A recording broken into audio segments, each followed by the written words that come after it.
ఈరోజు గౌరవనీయులు మాజీ మంత్రివర్యులు హరీష్ రావు గారితో పాటు ఇక్కడికి విజిట్ చేయడం జరిగింది. నిన్న టీవీలలో కానీ ప్రసార మాధ్యమాల్లో కానీ పాల్మాకుల్ కస్తూర్బా గురుకుల పాఠశాలలో పిల్లల ఆవేదన ఏదైతే ఉందో చూసిన సందర్భంలో వాళ్ళ దగ్గరికి వచ్చి అసలు ఏంటి బాధ అని కనుక్కోవడం జరిగింది. ఇప్పుడే పేరెంట్స్ మాట్లాడుతూ ఒక మాట చెప్పున్నారు, హాస్టల్స్ బాగున్నాయి, పిల్లలకు బాగా చదువు చెప్తున్నారు, కేసీఆర్ గారి నాయకత్వంలోనే అప్పుడు మేమందరం ఆలోచించి ఇక్కడ వేస్తున్నాము, లాస్ట్ ఇయర్ వరకు లేని సమస్యలు ఇప్పుడు ఎందుకు ఉత్పన్నం అవుతున్నాయమ్మా అని అడుగుతున్నారు. ఇదే మేము కూడా అడగదలుచుకుంటాం. ఎందుకంటే ఈరోజు ఇక్కడ పిల్లలందరినీ అడుగుతూ ఉంటే వాళ్ళు చెప్తున్న మాటలు వింటుంటే ఫుడ్ బాగాలేదని, అన్నంలో బియ్యం వస్తాయని, పప్పులో రాళ్ళు వస్తాయని, అడిగితే గట్టిగా అడిగితే కొట్టేస్తున్నారని, ఇవన్నీ వాళ్ళు చెప్తున్న సందర్భంలో అన్నిటికన్నా ముఖ్యంగా తల్లిదండ్రులను కూడా కామెంట్ చేస్తుందని మాట్లాడుతూ ఆ పిల్లలు ఏడుస్తుంటే నిజంగా చాలా బాధ అనిపించింది.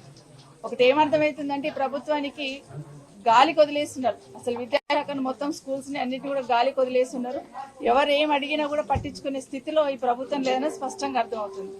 ముఖ్యమంత్రి గారు రేవంత్ రెడ్డి గారు మాట్లాడుతున్నప్పుడు ప్రతిసారి చెప్తుంటారు కేసీఆర్ గారు నిశాన చేర్పేస్తున్నారు. గురుకులము అనగానే కేసీఆర్ గారు నిశాన కనిపిస్తున్నట్టుంది.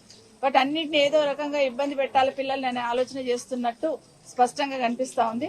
నిజంగానే ఇప్పటికైనా ఒక్కసారైనా ఈ ముఖ్యమంత్రి గారు ఈ ప్రభుత్వంలో ఉన్న పెద్దలు ఎవరైనా కూడా కనీసం హాస్టల్స్ లో ఇట్లా జరుగుతుందని మేము అసెంబ్లీలో మెన్షన్ చేసినా కూడా ఇప్పటివరకు స్పందించి రివ్యూ చేసిన సందర్భం ఇప్పటివరకు మేము చూడలేదు. కనీసం రివ్యూ చేసి ఒక డైరెక్షన్ ఇచ్చున్నాం, ఇబ్బంది కలగకూడదని చెప్తున్నాం అనే ఆలోచన ఇప్పటివరకు వినలేదు.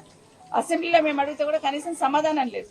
ఎందుకంటే అసెంబ్లీలో కూడా అడిగినాం, ఇట్లా జరుగుతుంది గురుకులాలలో హాస్టల్స్ లో ఇట్లా జరుగుతా ఉంది, దయచేసి స్పందించండి అని ప్రభుత్వాన్ని అడిగితే నిమ్మకు నీరెత్తినట్టున్నారు.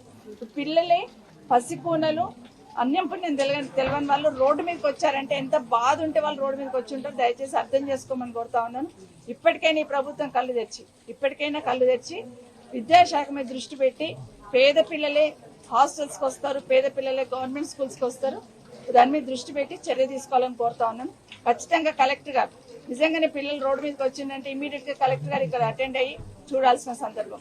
కానీ వాళ్ళకు కూడా ఇటు పక్క తిరిగి చూసే తీరిక లేకుండా అయిపోయింది.